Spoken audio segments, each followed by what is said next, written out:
کہ جو زمین میں یا سمندر میں فساد ظاہر ہوتا ہے یہ اس کے بدلے میں ہے جو لوگوں کے ہاتھوں نے کمایا، یعنی گناہ۔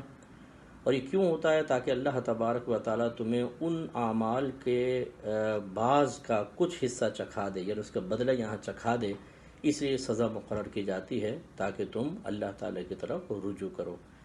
تو خلاصہ کلام یہ ہے کہ گناہ گار کو اس کو سزا ہی تصور کرنی چاہیے، اور اسی سورہ بقرہ کی آیت نمبر جو میں نے ابھی عرض کی تھی 155، 56، 57 میں اللہ نے اس کا حل بھی بتایا ہے کہ الذین اذا اصابتهم مصیبہ قالوا انا للہ و انا الیہ راجعون۔ ایک تو ہم یہ پڑھیں کہ انا للہ و انا الیہ راجعون، دوسرا واستعینوا بالصبر والصلاۃ، صبر اور نماز سے مدد طلب کرو، ان اللہ مع الصابرین، بے شک اللہ تعالیٰ صبر کرنے والوں کے ساتھ ہے۔ میں تھوڑی سی گزارش یہ کرتا ہوں کہ جب گورنمنٹ کوئی بات کہتی ہے، چینلز کوئی بات کہتے ہیں، ہمیں اس پہ یقین کرنا چاہیے۔ گورنمنٹ جو ہم سے ریکویسٹ کر رہی ہے اس کے تقاضے کے مطابق عمل کرنا چاہیے، اس کو اہمیت دینی چاہیے، بالکل صحیح ہے۔ تو کیا جو اللہ تعالیٰ نے فرمایا اس کو اہمیت دینی چاہیے کہ نہیں دینی چاہیے؟ اور جو ڈاکٹرز کہہ رہے ہیں اگر ان کے تجربات کے نچوڑ یہ کہہ رہے ہیں کہ یہ وائرس آپ تک پہنچ سکتا ہے اور نقصان پہنچا سکتا ہے اور ہم یقین کر رہے ہیں، تو پھر اللہ تبارک و تعالیٰ کی بات کا بھی یقین کرنا چاہیے اور ہمیں صبر اور نماز کی طرف آنا چاہیے۔ انشاءاللہ اللہ کی رحمت ہمارے ساتھ ہوگی۔ وآخر دعوانا ان الحمدللہ رب العالمین۔ بسم اللہ الرحمن الرحیم۔ کورونا وائرس ایک عالمی وبا اور ایک انسانی مسئلہ ہے جو تاریخ میں ایسی آزمائشیں، ایسے امتحانات اور ایسے ابتلاعات مختلف ادوار میں آئے ہیں، اور اس سے نمٹنے کے لیے، اس کا سامنا کرنے کے لیے چند باتوں کا خیال رکھنا ضروری ہے۔ سب سے پہلی بات تو یہ کہ حکیم مطلق ذات کردگار، ذات باری تعالیٰ، وہ حکیم مطلق بھی ہے اور قادر مطلق بھی ہے۔ وہ کبھی بھی اپنی مخلوق کے اوپر شر تو اس سے صادر ہوتا ہی نہیں ہے، وہ خالق خیر ہے اور اس سے جو صادر ہوتا ہے وہ خیر صادر ہوتا ہے، اور اسے اپنی مخلوق سے اتنا پیار ہے کہ جس کا تصور نہیں ہے۔ حتیٰ بعض مرویات کے اندر، احادیث اور روایات میں یہ بات موجود ہے کہ 70 ماؤں سے زیادہ وہ اپنی مخلوق سے پیار کرتا ہے، اور خاص طور پہ اشرف المخلوقات جس کی خاطر اس نے سب کچھ بنایا ہے۔ خلقت الخلق لاجلک، اے انسان میں نے سب کچھ تیرے لیے بنایا ہے، ساری خلق تیرے لیے بنائی ہے۔ وخلقتک لاجلی، اور تجھے میں نے اپنے لیے بنایا ہے۔ تو جس مخلوق کو اس نے اپنے لیے بنایا ہو، اس سے کبھی بھی وہ نفرت نہیں کرتا بلکہ اس کا پیار ہے۔ اب یہاں سوال یہ ہے کہ یہ کرونا وائرس عذاب ہے یا امتحان ہے؟ تو میں پہلے تو سورہ مبارکہ انفال کی 33ویں آیت سے استفادہ کروں گا، جہاں ارشاد حضرت باری تعالیٰ ہے وما کان اللہ لیعذبہم وانت فیہم۔ پروردگار عالم ارشاد فرما رہا ہے وما کان اللہ لیعذبہم وانت فیہم۔ مصطفیٰ سرکار دو عالم صلی اللہ علیہ وآلہ وسلم کیونکہ امت کے اندر موجود ہیں، تو وما کان اللہ لیعذبہم، اللہ ان پر عذاب نازل نہیں کرے گا۔ واو حالیہ ہے، اور ضمیر کا مقدم ہونا وانت فیہم، کیونکہ تم ان کے درمیان ہو۔ تو ہم حیات مصطفیٰ کے قائل ہیں، سرکار دو جہاں ہمارے درمیان موجود ہیں۔ حل فیکم رسول اللہ، کیا تمہارے درمیان رسول اللہ ہیں؟ محمد الرسول اللہ، محمد اللہ کے رسول ہیں۔ ہم آپ کی واقعہ رحلت کے بھی قائل ہیں، اور ہم آپ کی حیات طیبہ کے بھی قائل ہیں۔ ہمارے درمیان ہے، انہی کی امت ہے، انہی کا کلمہ ہے، انہی کی خاتمیت اور انہی کی نبوت کے ایام ہیں۔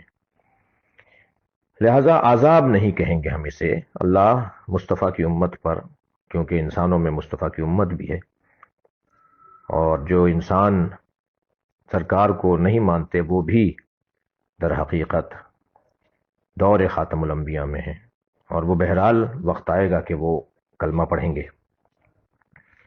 یہ عذاب نہیں کہا جا سکے گا، ہاں یہ امتحان کہلائے گا۔ سورہ مبارکہ زمر میں آیت نمبر 53 میں ارشاد ہو رہا ہے قل یا عبادی الذین اسرفوا علی انفسہم لا تقنطوا من رحمت اللہ ان اللہ یغفر الذنوب جميعا.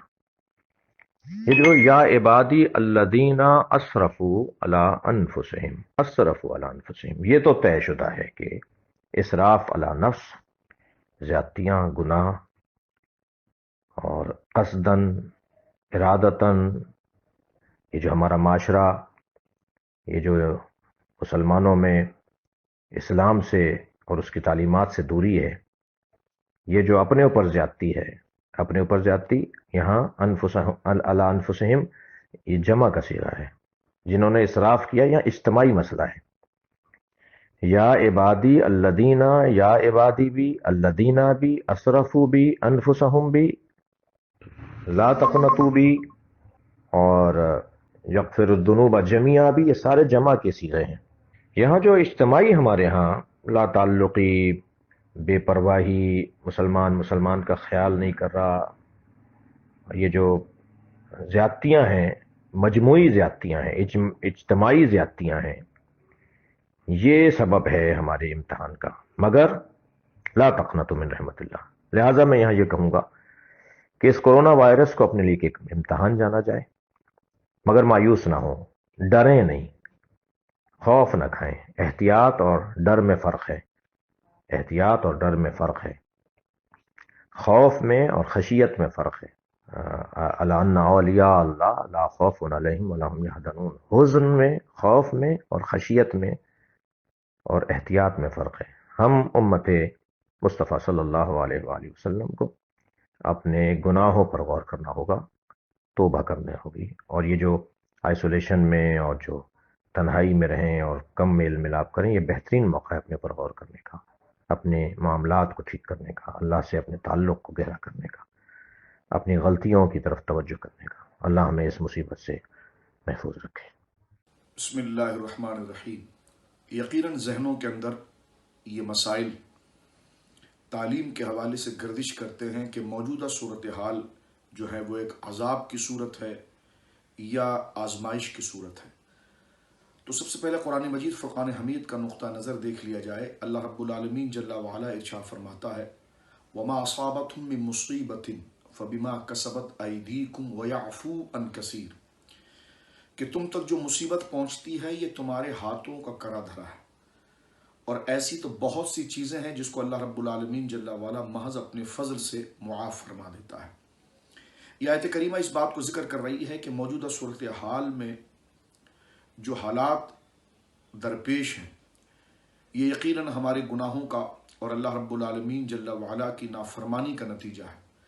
اس کو ہم یوں ضرور کہہ سکتے ہیں کہ اہل ایمان کے لیے یہ سخت آزمائش ہے، اور جنہوں نے اللہ رب العالمین جل وعلا کے معرفت کو سرے سے ہی پس پشت ڈال دیا ہے، ان کے لیے اسے عذاب ہی کی صورت قرار دیا جائے گا. جس سے پہلے اگر آپ قرآن مجید فرقان حمید کا مطالعہ کریں تو مکی صورتوں کی طرف اگر آپ توجہ کریں تو قوم سمود کے وہ کھنڈرات یا قوم عاد کے وہ عذابات کو اگر آپ دیکھتے ہیں تو ان کی وجہ بھی اللہ رب العالمین جل وعلا نے عذاب کی صورت میں ذکر فرمائی، اور اس بنیاد بنا کر صاحبان ایمان کے لیے قیامت تک کے لیے اللہ کی معرفت کے حصول کا ذریعہ اور اللہ کو ماننے کے ساتھ ساتھ اللہ کے احکام سے اگر عدولی کی جائے تو پھر یہ ایک آزمائش کا ذریعہ ہے.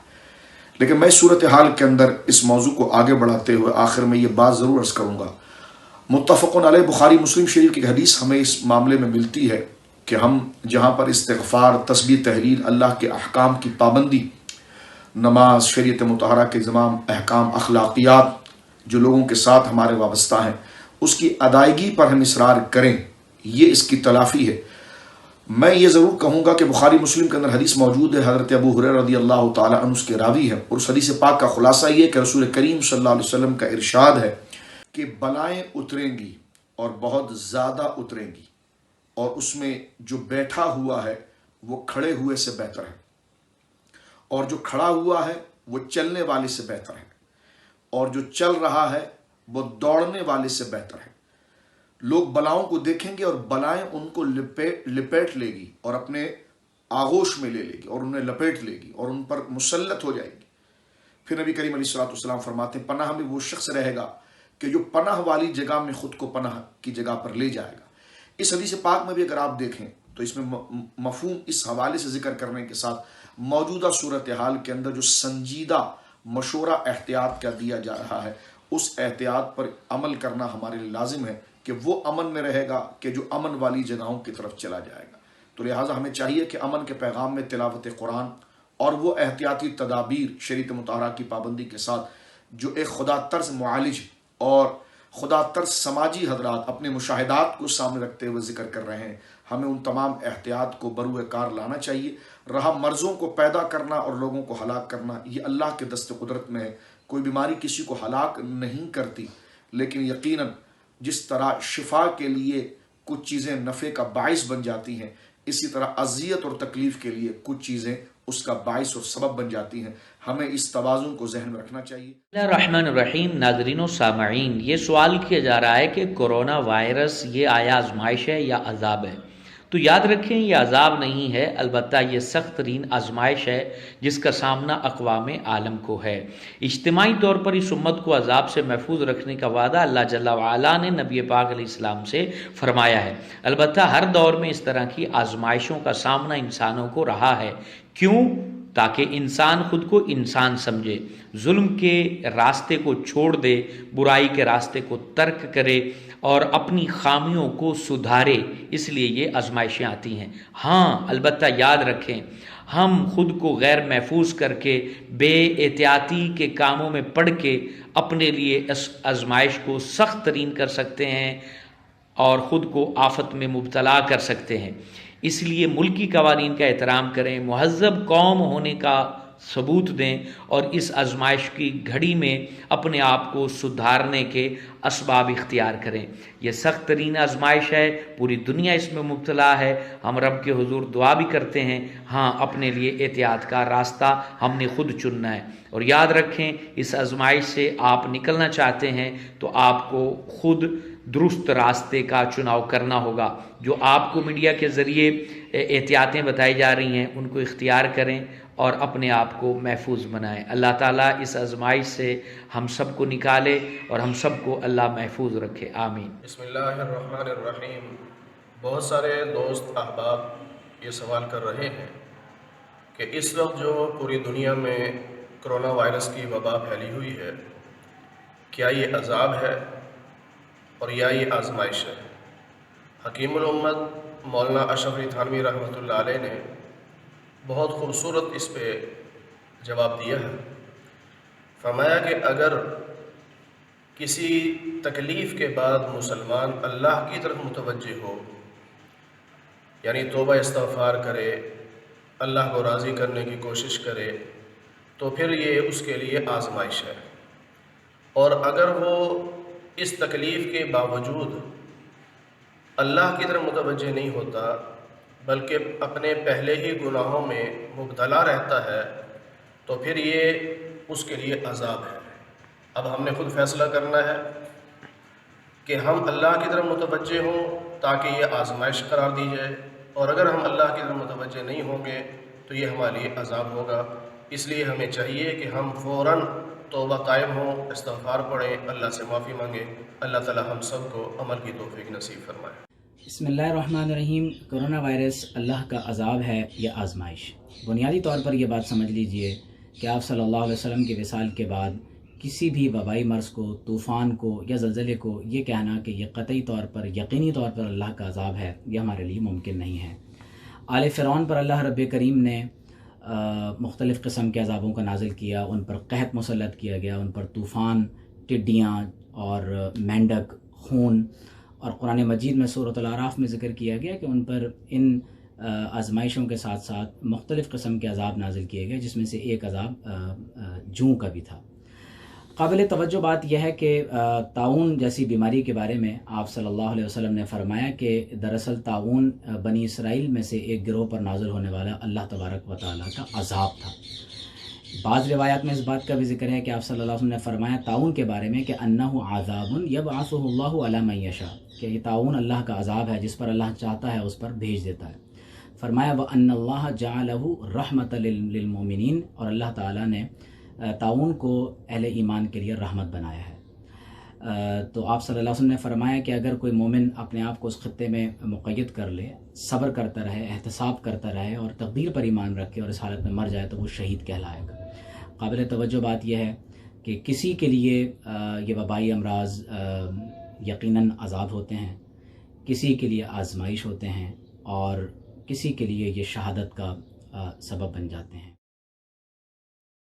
ناظرین کرام، ہم مختلف مکاتب فکر کے علماء کرام کی رائے جان رہے تھے، اور یہ بہت امپورٹنٹ ہے جو ان کی آراء، اور آپ یقیناً یہ فیصلہ کریں گے کہ ہمیں اب کیا کرنا چاہیے ہے۔ یقیناً اللہ کی بارگاہ میں رجوع کرنا چاہیے، استغفار کرنا چاہیے، رب کو منانے کی کوشش کرنی چاہیے، اور ان لمحات سے ہمیں رب کی عافیت طلب کرنی چاہیے ہے۔ اللہ کریم ہم سب کا حامی و ناصر ہو۔ جہاں جہاں دنیا میں یہ ویڈیو دیکھی جا رہی ہے، میں دعا کرتا ہوں کہ اللہ کریم سب کو اس وبا سے محفوظ فرمائے، اور اللہ رب العزت سب کو عافیت عطا فرمائے اور ہم سب کا حامی و ناصر ہو۔ تسلیم صابری کو اجازت دیجیے۔ السلام علیکم۔ تسلیمات۔